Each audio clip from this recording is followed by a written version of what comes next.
ព្រមល្ងងខ្លះល្អណាស់កូនកូនជាទីស្រឡាញ់ការដែលយើងធ្វើខ្លួនជាមនុស្សមានទឹកចិត្តមានការស្មោះត្រង់និងមានការស្រឡាញ់យុត្តិធម៌នោះ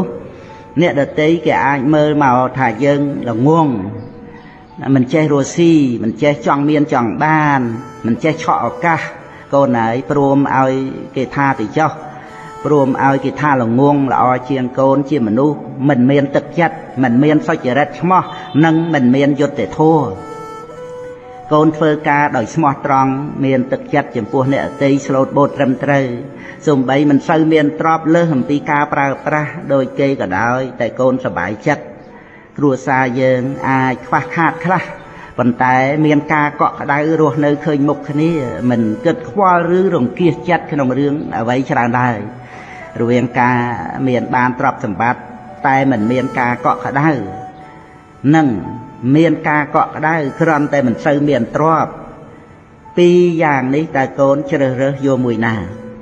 មានមនុស្សមួយចំនួនមានមុខមាត់នៅក្នុងសង្គមមានពេលវេលាដើរតាក់ទងយកចិត្តយកថ្លើមអ្នកដទៃជាងមានពេលនៅជាមួយគ្រួសាររបស់ខ្លួនឯងឬក៏ត្រូវស្ទុះទៅលិចស្ទុះទៅកើតដើម្បីរក្សាផលប្រយោជន៍របស់ខ្លួនរហូតមិនមានលហែឲ្យពេលទៅជាផលប្រយោជន៍ខាងក្រៅផ្សេងច្រើនជាងឲ្យដល់គ្រួសារឬពំនុះសោតត្រូវប្រឹងប្រែងជាយាមបញ្ចុកបញ្ចែងអ្នកតូចអ្នកធំដើម្បីផលប្រយោជន៍នោះដូច្នេះឯងដែលគាត់គិតថាខ្លួនគាត់ឆ្លាតបានជាភ្លេចថាព្រោះការឆ្លាតរបស់ខ្លួនឯងនោះបានធ្វើឲ្យខ្លួនមិនមានពេលបរិភោគឬបរិភោគខុសពេលមិនមានពេលដេកមិនមានពេលសម្រាកនិងមិនមានពេលឲ្យដល់គ្រួសារគ្រប់គ្រាន់ធ្វើឲ្យគ្រួសារខ្វះភាពកក់ក្ដៅកូនហើយ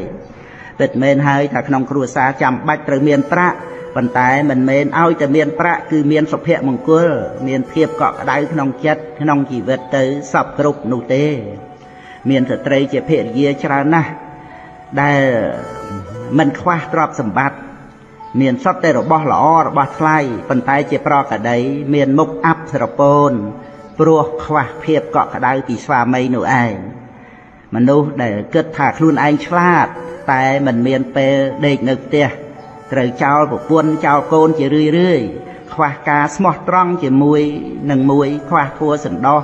ម៉ូបលោភលន់រស់ស៊ីទុច្ចរិតខ្វះយុត្តិធម៌លក្ខកូនហើយក្នុងរឿងទាំងអស់នេះបើថាគេថាឲ្យកូននឹងឯងងងមែនទែនព្រោះតែមិនចេះដូចគេគឺជាការល្អណាស់កូនចេះត្រឹមតែការងាររបស់កូនដោយទឹកចិត្តសុចរិតស្មោះត្រង់គ្រួសារមានភាពកក់ក្ដៅដូច្នេះកូនត្រូវរស់នៅដោយសេចក្តីសុខសប្បាយក្បាលដល់ខ្នើយកូនកេងលក់មិនចាំបាច់យកដៃគងថ្ងាសឡើយណាកូន